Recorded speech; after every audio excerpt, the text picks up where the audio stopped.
Well,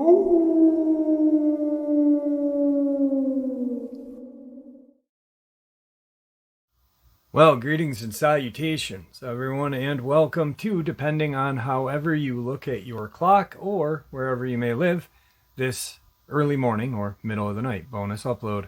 Before we jump into it, couple links. As many of you know, I rely on Patreon, PayPal, channel membership, and the merch to help the channel to continue to grow and go. Links to Patreon, PayPal, and channel membership is in the description below. Merch displayed directly under the video. Also, Dogman Frightening Encounters, Volume 1 through 3, the audiobook versions. They were written and researched by Tom Lyons, narrated and produced by me, Jeff Nadolny. Those audiobooks are available on Audible, Amazon, and iTunes, links to which are also in the description as well. And finally, last but definitely not least, if you'd really like to help support the channel to continue to grow and go, simply subscribe. It doesn't cost a cent. Click the like button, takes half a second. If you don't want to miss out on any of the informative uploads I put out daily, click the bell icon, and folks, please leave a comment. Why? Well, because all of these things really do help the channel to continue to grow and go. And folks, they really do matter. Now, everyone, I have taken far too much of your time. Let's jump into this early morning or middle of the night bonus upload, shall we? Today's first part of the upload is a subscriber Dogman encounter coming to us from Ohio. My name's Jared, and I live in southern Ohio near the Ohio River. Myself and a few friends decided to go explore the abandoned hospital that backed up the giant hill in a large forest across the river in Maysville, Kentucky. It was a local spot for dumb teenagers to go and scare each other and play grab ass with their girlfriends, so running into other people wasn't uncommon, but you could usually tell if other people were there because there were a lot of cars parked nearby. That being said, on this night, we were the only dumb teenagers there. The moment we got out of the car, though, everything felt wrong. We knew we weren't allowed there because the building was condemned, but this felt like we were actually in danger, which, of course, we always were because the building's condemned, but this was just different. Now, by this point, I had been to Hayeswood Hospital 20 times or so, and I was pretty familiar with the layout. Once the three of us had gotten inside, we had been there for about 45 minutes when we split up to tag some different places and explore. I went to go to take some pictures of the morgue in the basement to see if I could photograph any orbs or anything pretty cool. I'd been in the morgue for about 10 minutes when I smelled the most foul smell I had ever smelled. It was rot. I don't know what it was that was rotting. I imagine it was a large dog or a coyote, but all I could make out was it was about 40 pounds of rotting meat. I just started to look at the meat chunk when I heard the slam of the steel door and what sounded like running through puddles of water, which meant whatever it was in the basement with me because the floor had 3 inches of water standing in it. So naturally, I figured it was my shitty friends playing a prank on me. That was when I decided to get them back and scare them before they could scare me. Now, the way the morgue was set up, you could actually climb on top of the coolers they used to store the bodies. So I hopped up there and laid in wait to scare the shit out of my friends. And I had been there for no more than a minute when I heard screaming. Now, I've known my friends my entire life, which at this point had been 19 years. I've never heard them scream like this. The screaming stopped and I heard hard footsteps running above me and what I can best describe as pounding. Now, I'd be lying if I wasn't feeling freaked out a little because it wasn't like my friends. It was usual hide behind the corner and jump out and go, "Got ya!" This was different. This was dread. I was starting to feel it. As I continued to lie there, about 5 minutes had passed when I heard panting and footsteps in the water. They were getting closer. That was when I smelled wet dog, but it wasn't wet dog. It was smelling. It was smelling the same smell of rot as well. Then another steel door slammed, and I could tell it was the same door I passed before I got to the morgue doors. The panting was even louder now, and honestly, it sounded more like labored breathing and sniffing. Now, at this point, I'm terrified. I'm trying to slowly back away from the edge of the cooler. I'm on so I could slip behind the wall the cooler backs up to and drop into the boiler room. I'm almost to the end of the cooler when I hear the morgue door slam open and break the tiles on the wall with the door handle. I'm less than 35 feet from whatever is panting and smelling like death, and all I can do is think, run, run, run. I could hear the sniffing, and then I heard the deepest, most menacing growl I had ever heard. The movies and shows don't do justice to just how deep and rough the growl of the size sounds. It was sniffing me out. It was actually smelling where I had been. I dropped down behind the wall in the boiler room, and I thanked God the door that connected the morgue to it was blocked with old gurneys and a locker on its side, which I thought would stop this thing from getting in. I was wrong. I was very wrong. I hadn't been in the boiler room for 30 seconds before I hear this pounding and scratching on the steel door. It sounded like Freddy Krueger was trying to carve his way through the steel door. Then I heard the sound that still haunts me to this day. It howled, and I mean it bellowed a hollow so loud I had to cover my ears. Now on the other side of the boiler room was the access to the generator and the dock doors trucks used to unload at the hillside that led to the woods. When I reached the other side of the room, I could hear this thing slamming into the door and knocking the lockers away and the gurneys. I opened the door to the dock room, and when I looked back, I saw the arm of this creature sticking through the opening it had made, and it was just like a horror movie. It was gray and brown, massive fur, but it looked like a human arm, but it didn't because the hand was all wrong. The hand had 5 digits, but the claws would have made a bear run in fear. I slammed the door behind me and ran for the dock doors. The dock doors wouldn't budge, and I could hear the gurneys overturning and the lockers sliding on the floor. It was getting through, and the only thing between me and it was a single door. I ran to one of the windows by the dock doors and proceeded to bust it out and mangled my hand in the process on glass. Then, as I was pulling myself through the window, I heard the door get slammed into, and one of the hinges completely flew off the door and hit the wall.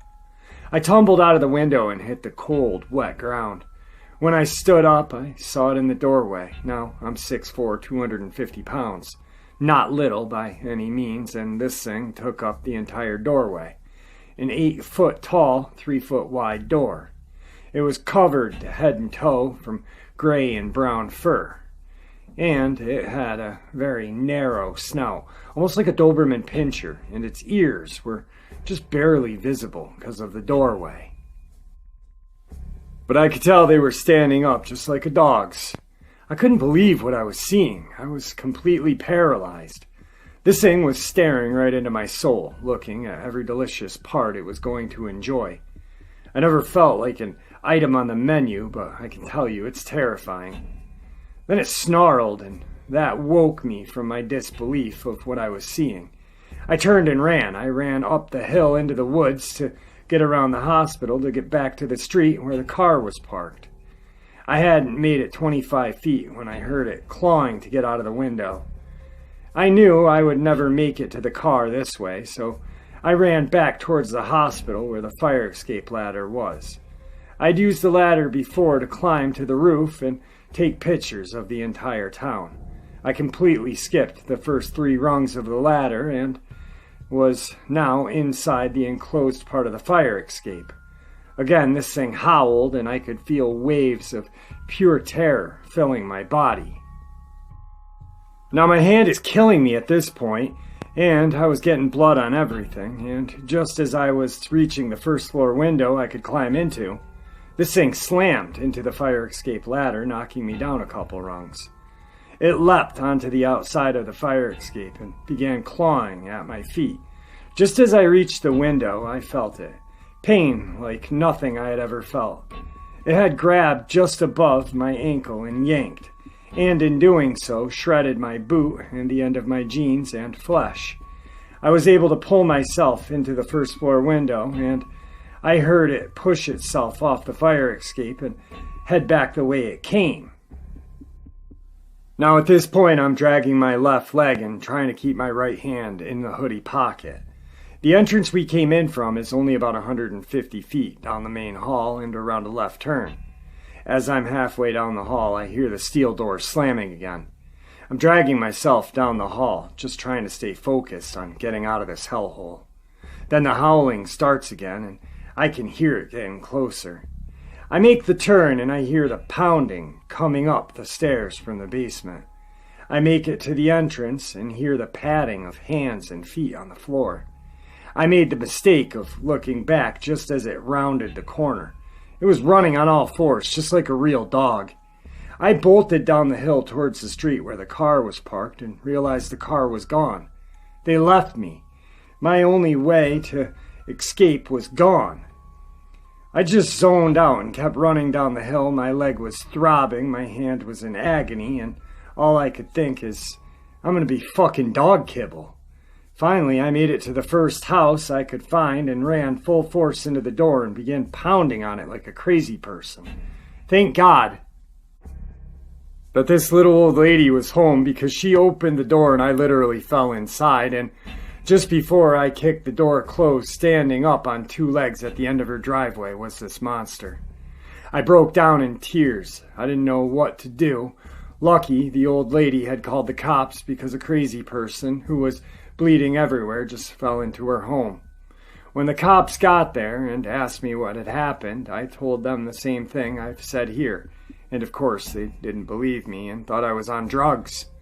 The EMTs took me to the hospital, and when they did blood work they found no substances in my system, and they concluded that I was attacked by a wild dog. I ended up with 36 stitches in my leg, 17 in my hand. I had to get the rabies shots and tell the local wildlife officer my story. He informed me that they had reports of wild dog packs running around the outside of town, ramshackling garbage cans and killing some local pets. And I informed him that it wasn't a pack of wild dogs, it was a giant Dogman, but they all just thought I was crazy. The only thing I had in my favor was the claw mark on my leg. Even the doctors were confused at how a wild dog could make a mark like that. Now you know my story, and you know why I absolutely know we are not at the top of the food chain. I've never been back to Hazelwood Hospital, and I've deterred anyone from going there. That experience has haunted me for the last 11 years of my life. It has made me into an overcautious man I am. I always have to know where every exit is when I walk into a building, and I always know where large clumps of wood are. This experience changed me forever, and it changed the way I look at the world we live in. Just because we all haven't seen something doesn't mean it doesn't exist. It just means some people haven't been hunted for their life. I have no doubt what stalked me that night was a Dogman. I know it in my bones. The second part of today's upload is going to be a news coverage of what I believe to be a Dogman encounter. It's a very heartfelt story. An 8-year-old little girl. Fortunately, she survived the attack. But being a dad of 2 little girls, I can just imagine what her parents went through, watching her suffer in pain and having to go through everything that she went through. This happened May 22nd, 2017 in Stillwater, Oklahoma. Hayden Oxenden, an 8-year-old Richmond elementary student, will need time to fully recover from her injuries she suffered last week when an unidentified animal attacked her in her backyard of her family's home in University Estates. Hayden was hospitalized for several days, undergoing surgery to repair a deep hole where part of the muscle around her shoulder blade was torn away. and to close up a bone-deep laceration that stretched across one side of her chest. She's about to receive her fourth and final round of rabies shots, and she may require another surgery or skin grafts down the road, her parents Lindsay and Doran Oxenden said. It's a lot for a little girl to take, but Hayden's big brown eyes still sparkle as she casually slings the bag holding a vacuum unit for her shoulder wound across her tiny body like a purse, so she can move freely. She's anxious for the day her wounds have healed enough to let her get them wet by running through the sprinkler. Hayden says that's the summer fun she's really looking forward to. It may take time to heal her emotional scars that keep her from going into the backyard alone and make her afraid of any dog, even her own family's dog that has a long, thin snout. May 22nd is not a day Hayden or her parents will forget. According to a report filed with the Stillwater Police Department, Hayden stepped into the backyard to give their family dogs some fresh water, while Lindsay started a load of laundry. When Lindsay stepped back out of the garage with one of the family dogs, she heard Hayden yelling for her. Lindsay said she saw her daughter covered in blood, and the family dog began running and barking towards the woods behind the house. She rushed Hayden to the emergency room at Stillwater Medical Center, where she was treated before being transferred to Children's Hospital in Oklahoma City. Hayden's grandmother, Judy Powell, said what really shocked her is that something like that could have happened within the city limits in a fenced backyard. She wants to be sure people are aware of the potential danger. Lindsay and Doran say their daughter described the animals who attacked her when she stepped into the backyard as 3 grayish-brown dogs. Hayden later identified photos of coyotes as resembling the animals that had attacked her, Lindsay states. Hayden was the only one to see the animals that attacked her, so Lindsay cannot be certain they were coyote, although she says she did see fluffy tails moving away from the house through the tall grass and brush. The Oxidens rent a home on Liberty Circle that backs up to a 1,571 mostly undeveloped acres where Stillwater Regional Airport sits. Their yard is surrounded by a 4-foot chain-link fence that Lindsay says is leaning over along the back side of the yard and would be very easy for an animal to get through.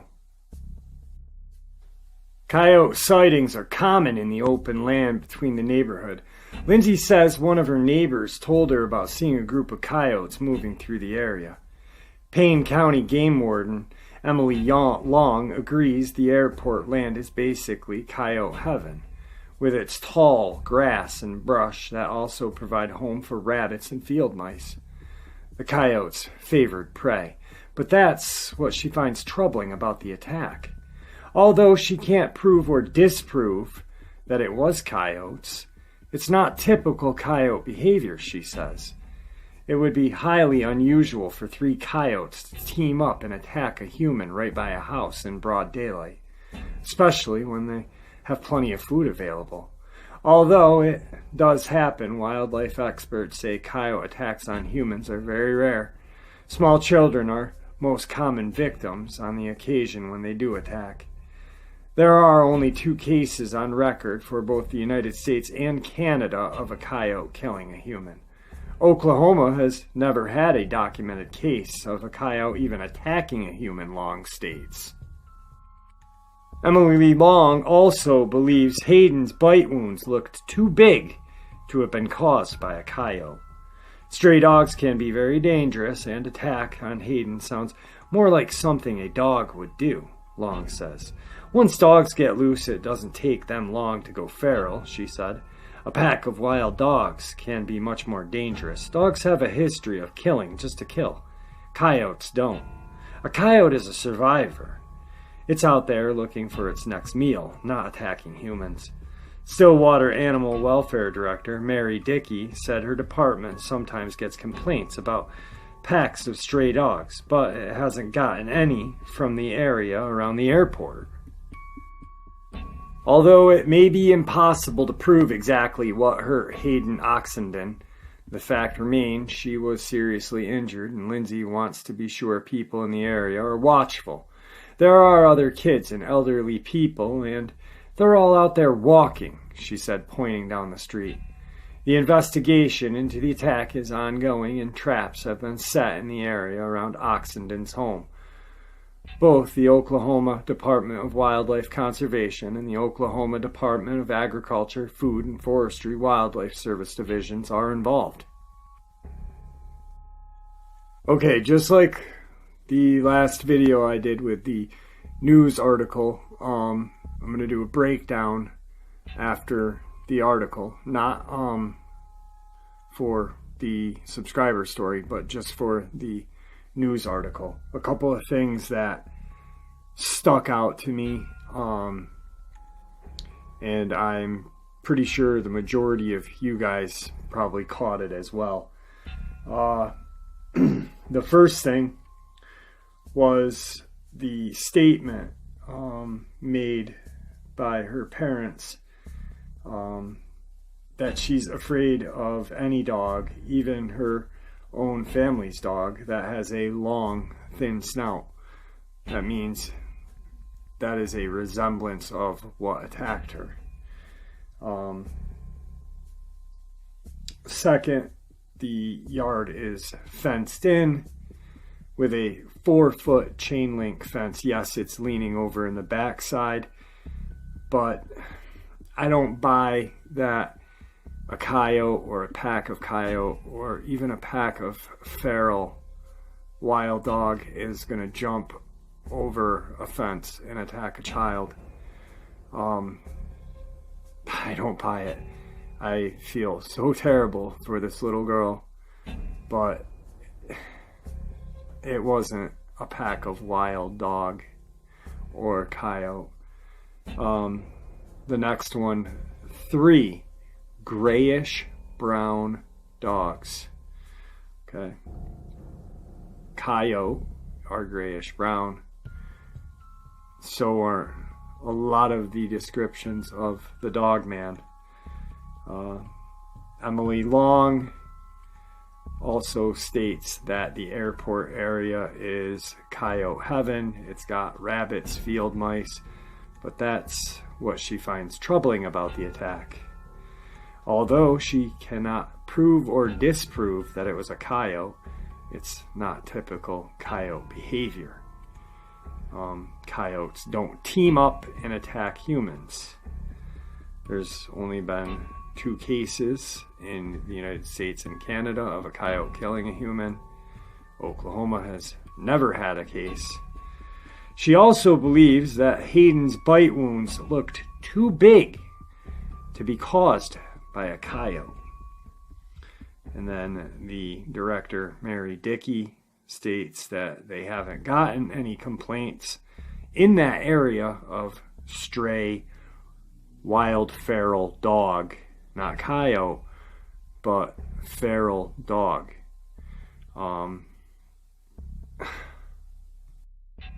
Then almost the last sentence in the news article is, it may be hard to prove, or they may never be able to prove what attacked her.